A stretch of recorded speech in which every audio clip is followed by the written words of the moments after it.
Assalamualaikum warahmatullahi wabarakatuh. Bismillah walhamdulillah.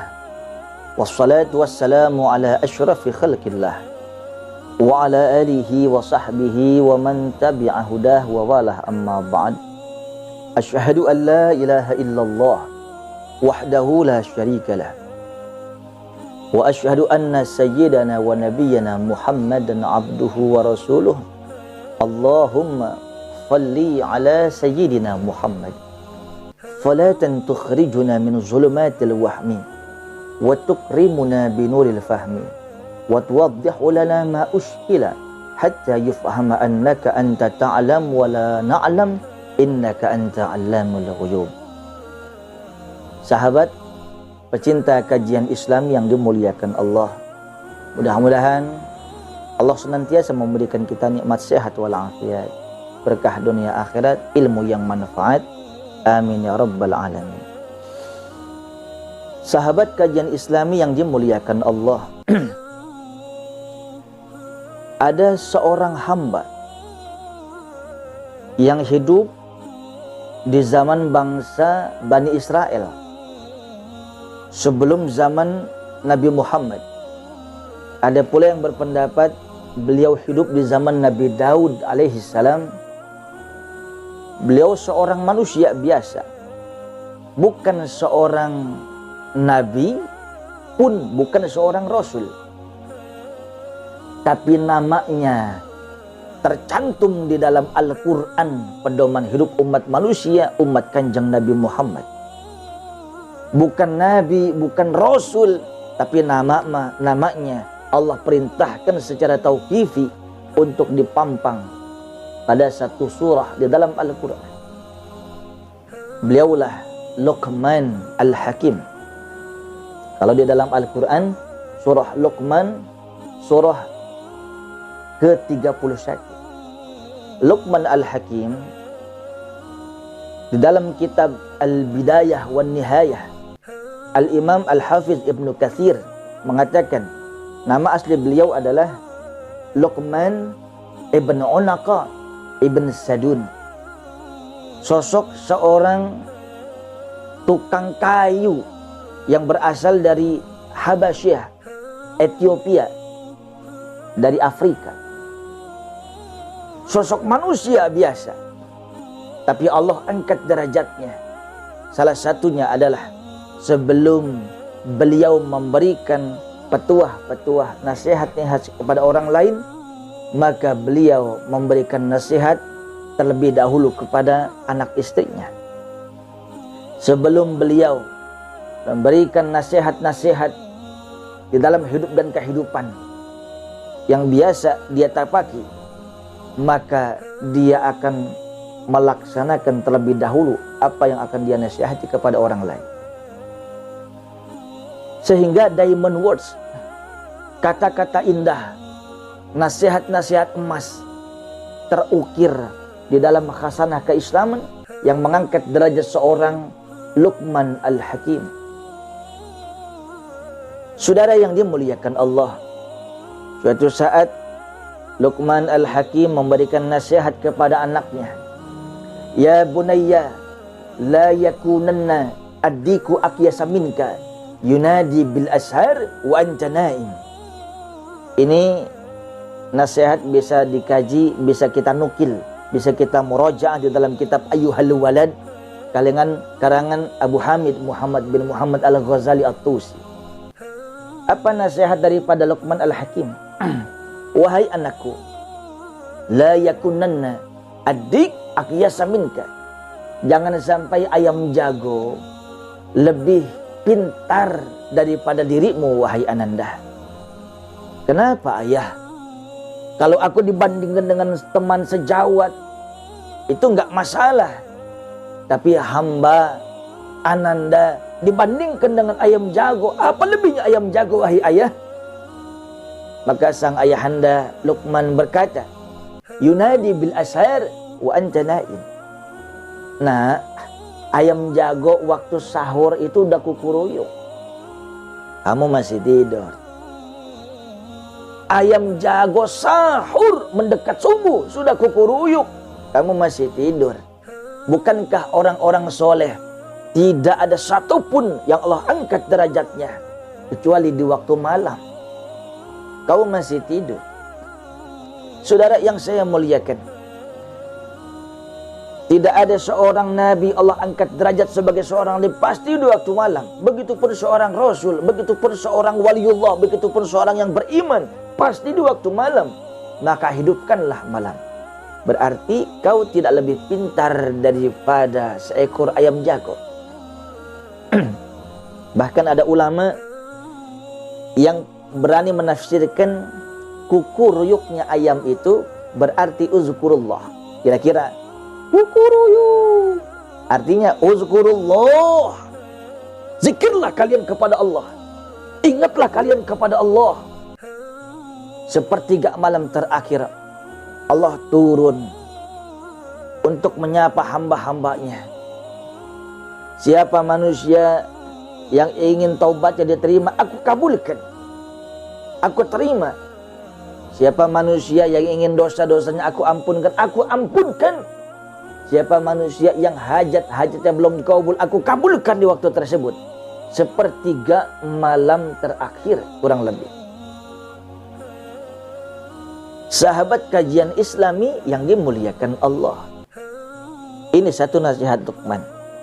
Artinya, sebelum beliau memberikan nasihat kepada khalayak umum, masyarakat, umat dan sebagainya, anaknya dididik agama yang baik, akhlak yang santun, dan semua etika-etika keagamaan yang dicontohkan oleh baginda Rasulullah Sallallahu Alaihi Wasallam.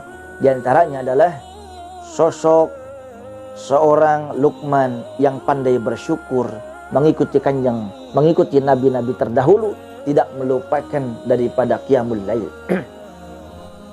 Saudara, itu yang pertama. Ada nasihat kedua daripada Luqman Al-Hakim kepada anak-anaknya. Ya bunayya, innan nas salasatu aslas. Sesungguhnya setiap manusia tubuhnya terbagi menjadi 3 bagian.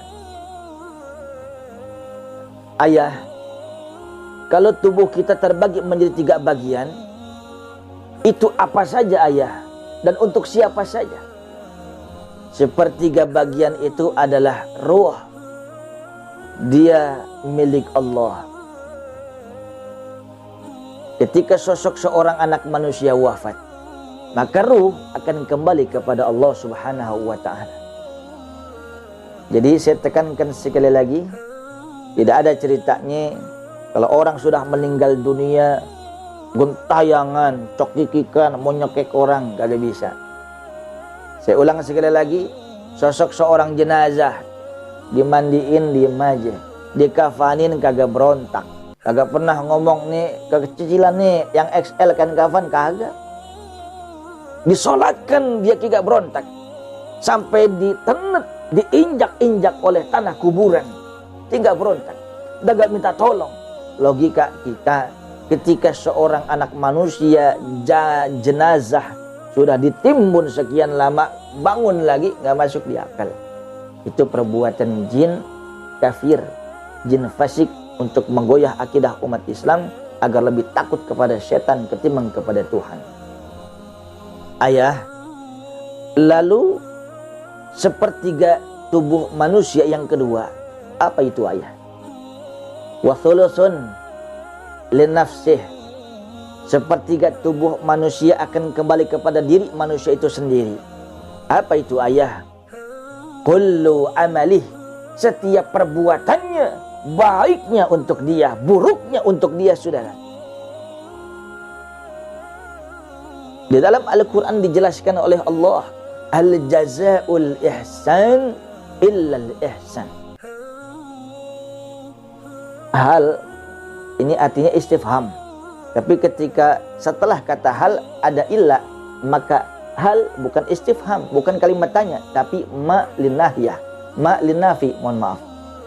Tidaklah yang artinya, tidaklah pembalasan satu kebaikan pasti kebaikan itu pula. Mafhum mukhalafahnya, tidaklah pembalasan satu keburukan pasti yang serupa. Bedanya kalau satu kebaikan diganjar 10 kali lipat, Satu kebaikan belum dilaksanakan, baru niat sudah ditulis satu kebaikan. Tapi kalau maksiat masih dalam hati, mau maksiat belum ditulis, ketika sudah dilaksanakan nggak sampai 10 kali lipat, 1 kali lipat saja, 1 saja maksiat, dia pun akan balik kepada dia. Saudara yang dimuliakan Allah, oleh sebab itu saya teringat daripada nasihat dari Imam Abu Hanifah, pencetus mazhab Hanafi, ketika malam pertama beliau wafat di alam barzakh. Orang-orang tercinta beliau mimpi di waktu yang sama dan versi yang sama. Orang-orang yang cinta kepada beliau, santri-santri beliau, sahabat-sahabat beliau, mimpi beliau sudah di alam syurga. Maka bertanyalah seorang sahabat, "Guru, apa yang menyebabkan engkau masuk syurga? Apakah engkau seorang imam mujtahid?" Tidak. Apakah engkau seorang hafizul Quran, musnidud dunia? Tidak. Apakah berdermauyung setiap hari sekian juta? Tidak. Apakah karangan-karanganmu, petua-petuamu dijadikan satu pedoman hidup bagi manusia? Tidak. Allamani jasadi. Seraya Imam Abu Hanifah mengatakan, Allah, aku masuk surga karena rahmat Allah, tapi yang mengajarkan aku sebabnya adalah jasadku. Apa maksudnya? Begini, tanganku ketika aku tampar pipiku sakit, maka aku tidak akan nampar orang lain. Kakiku ketika aku injak kaki sendiri, aku tendang kaki sendiri sakit, maka aku tidak akan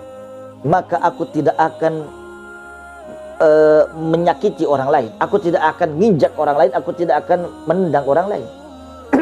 Dagang, curang, dicurangin kita, aku tidak akan berdagang dengan curang. Digunting di dalam lipatan, dijegal kawan seiring, dusta, sakit hati, maka aku tidak akan menzalimi orang lain.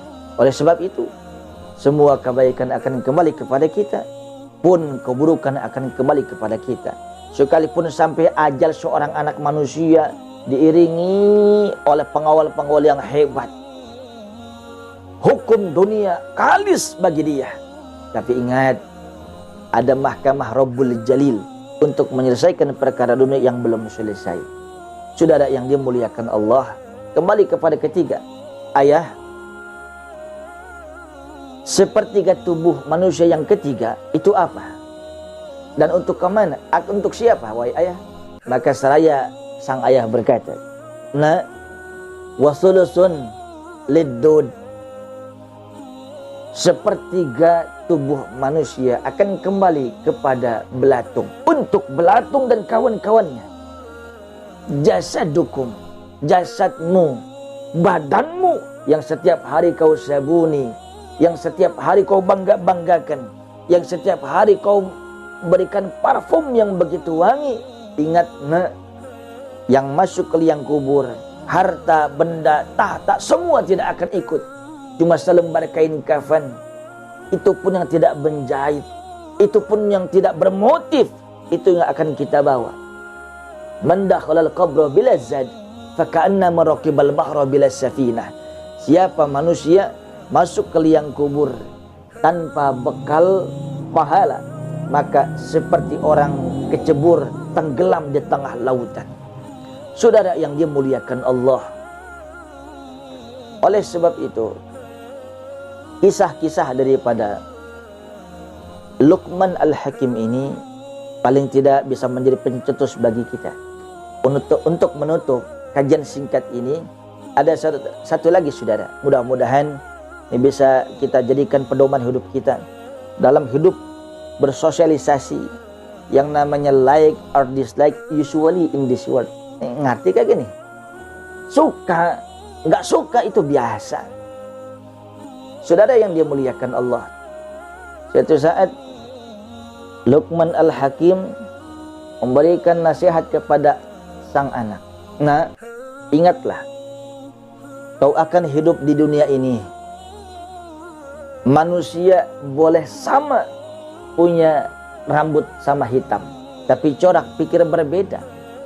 Nah, ingatlah, jangan sibuk dengan penghormatan orang lain. Nah, ingatlah, jangan terjungkal dengan cacian orang lain. Dipuji, jangan terbang. Dicaci, kau jangan tumbang. Ingat nak, maksudnya apa sih ayah? Ingat, sebaik-baik kita punya kelakuan, sebaik-baik kita punya pekerjaan, pasti ada orang yang gak suka sama kita. 1000 orang cinta kepada kita, pasti ada 1 orang yang gak suka sama kita. Besok kita jalan ke pasar nak, ambil keledai yang masih muda. Baik ayah. Loh pemirsa, sahabat Luqman Al-Hakim ke pasar, naik kuda, tapi sang anak ditaruh di bawah, dalam artian jalan kaki, karena kudanya, khimarnya, keledainya itu masih muda, masih ABG, belum terlalu kuat. Nah perhatiin, pasti di tengah pasar ada omongan. Saudara yang saya muliakan, persis di tengah pasar ada bisik-bisik. Itu dasar ayah gak tahu diri, enak-enakan naik keledai, anaknya disuruh jalan kaki. Betul nak? Besok kita ganti, kau yang naik, ayah yang turun. Siap nak? Nggak ada omongan ayah? Pasti ada. Lah kan udah kebalik. Lihatlah itu manusia. Besok sang Luqman jalan kaki, memegang tali kemudi daripada keledai tersebut, dan anak Luqman di atas. Tengah pasar ada netizen ngomong begini, saudara. Anak kurang ngajar, gak tahu adab, orang tua suruh jalan, itu gak berakhlak, gak boleh. Turun, hei turun. Itu karena pasti ada yang salah. Besok kita kesini lagi nak. Ntar ada omongan lagi ayah, pasti. Tapi kita beda corak. Hari ketiga datang lagi ke pasar, Luqman Al-Hakim beserta anaknya naik barang-barang kuda yang masih setengah ABG. Tengah pasar saudara, orang ngomongin lagi. Bapak sama anak sama brengseknya. Itu kuda masih muda, dia jejeritan zolim sama binatang, ngakunya orang soleh. Padahal Luqman mengajarkan kepada anak, inilah di sekitar kita pasti ada orang gak suka sama kita. Apapun yang kita lakukan sekalipun benar, sabar nak. Besok kita kesini lagi ayah, kesini lagi. Model bagaimana lagi ayah? Dengar aja deh. Hari keempat saudara, itu keledai yang masih muda kagak ditunggangin. Luqman jalan, anaknya jalan. Tengah pasar ada lagi omongan saudara. Mak anak sama bapak dasar pikirannya ora, dikasih rezeki kagak ditunggangin. Ya pak, ya tunggangin dong. Rezeki Tuhan, ngapain dibawa, mau pamer? Ada aja tuh Bang Otong. Tuh kan 4 hari berturut-turut, apa yang kita lakukan pasti salah aja. Besok kita kesini lagi nak. Bagaimana ayah? Udah habis cara. Besok tuh kuda kita gopong berdua. Ya Allah ya Karim. Oleh sebab itu Imam Syafi'i mengatakan ridhan nas ghayatun la tudrak. Kita menginginkan orang suka sama kita, senang sama kita semua, mimpi yang tidak akan terwujud. Ingat, ingat dan ingat. Jangan sampai kita terbang karena tepuk tangan orang. Ingat, nyamuk mati karena tepuk tangan. Suka atau tidak suka, biasa. Istiqomah di jalan Allah, cukup Allah, insya Allah berkah. Terakhir, jangan pernah terbang ketika dipuji, jangan pernah tumbang ketika dicaci. Mudah-mudahan ada manfaatnya. Assalamualaikum warahmatullahi wabarakatuh.